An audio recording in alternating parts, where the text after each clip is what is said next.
નમસ્કાર મિત્રો, હું અશોક રાઠોડ, પ્રમુખ શ્રી કોંગ્રેસ શહેર રાપર.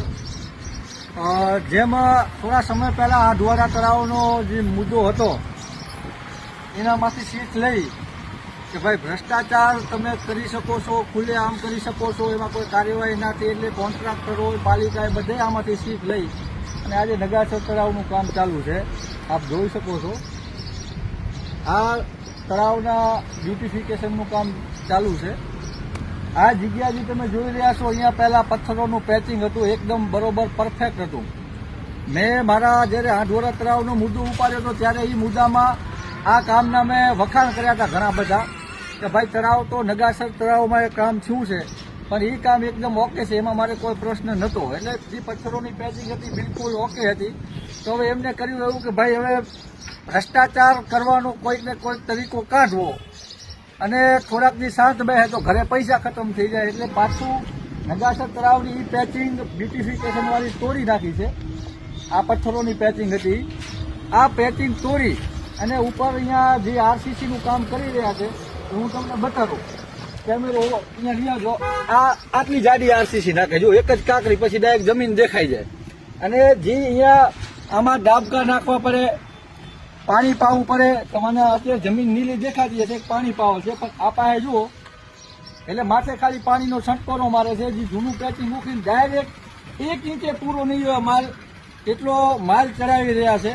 અને બાકીના જે ટેન્ડર મુજબના પૈસા વધતા હશે એમાં નગરપાલિકાના ચીફ ઓફિસર હશે, પદાધિકારીઓ હશે, કોન્ટ્રાક્ટર હશે, 2-5 બીજા ભાજપના મળતિયાઓ હશે, આમના ઘરે આ કમિશન જશે.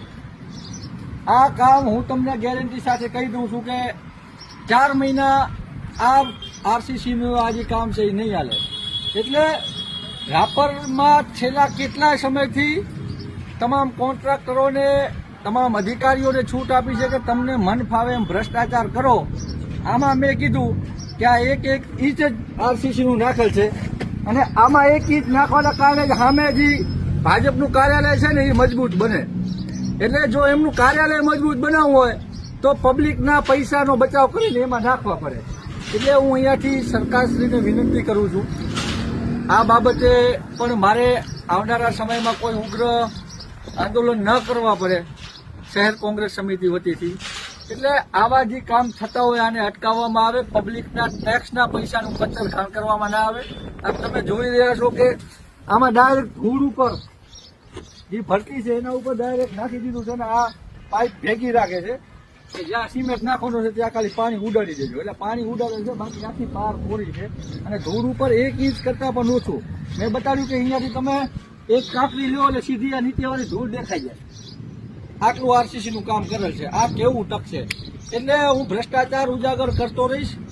મને ખબર છે કે કોઈ પણ પ્રકારની કાર્યવાહી નથી થતી. છેલ્લા કેટલા સમયથી રાપરમાં આખલાઓને ખુલ્લી છૂટ દઈ દીધી છે કે તમે મજા આવે ત્યાં ચરી ખાઓ અને આ બધા ચરી ખાઈ રહ્યા છે. પબ્લિકે જાગૃત થવાની જરૂર છે. આવા ભ્રષ્ટાચારો હું તો હજુ નગરપાલિકાને વિનંતી કરું છું કે કામ ક્યાંય પણ થતું હોય તો બ્યુટિફિકેશનના કામ સારી રીતે થાય. નગાસર તળાવથી કરી અને ત્રંબોતરણ રસ્તા સુધી કરોડો રૂપિયાની ગ્રાન્ટ મંજૂર થઈ છે શહેરને બ્યુટિફિકેશન કરવાની. મારા જાણવા પ્રમાણે માહિતી મળી છે એમાં લગભગ કંઈક 7 કરોડ ઉપરની આ ગ્રાન્ટ છે. પણ એ 7 કરોડની ગ્રાન્ટમાં આવા લોટમાં લીટા કરી અને જે ભારતીય જનતા પાર્ટીના પદાધિકારીઓ અને નગરપાલિકાના ભ્રષ્ટ અધિકારીઓ મિલી ભગત કરી અને હું કહું છું ટેન્ડર મુજબ 40% પણ કામ થઈ રહ્યા નથી. તેથી પબ્લિકે જાગૃત થવાની જરૂર છે અને આવા ભ્રષ્ટાચારી શાસનનો અંત આવવો પણ જરૂરી છે. હું નગરપાલિકાને અહીંયાથી 2 હાથ જોડીને રિક્વેસ્ટ કરું છું કે આવી નબળી ગુણવત્તાવાળા કામ કરવામાં ના આવે અને માથે રહી અને સારી રીતે કામ કરે. નગરપાલિકાના ચીફ ઓફિસરશ્રી, નગરપાલિકાના પ્રમુખશ્રી અને જવાબદાર તમામ બાંધકામ સમિતિના ચેરમેન હોય કે જે પણ જવાબદાર લોકો હોય એ આમાં એમની નજર રાખીને કામ કરાવવામાં આવે. આના પહેલા જે કામ હતું એ ઓકે હતું, એ તોડી અને નબળી ગુણવત્તાવાળું કામ કરવાનો મતલબ શું છે? ખરેખર મને સમજાતું નથી કે આવું શું કામ કરતા હશે આ લોકો. નીચે તમે પેવર બ્લોક જુઓ તો એ હમણાં તોડી કંઈક નવું કરશે. એટલે આ બ્યુટિફિકેશનના નામે પબ્લિકના પૈસાનો અહીંયા સીધો કચરઘાણ થઈ રહ્યો છે. હું નગરપાલિકાને અહીંયાથી રજૂઆત કરું છું કે ખરેખર આ નબળી ગુણવત્તાવાળું કામ તાત્કાલિક અસરથી બંધ કરાવવામાં આવે અને આ કામ ટેન્ડર મુજબ ના હોય તો આનો કાર્યવાહી કરવામાં આવે. એટલે આવનારા સમયમાં આ મુદ્દાને લઈને હું મળું છું. ધન્યવાદ.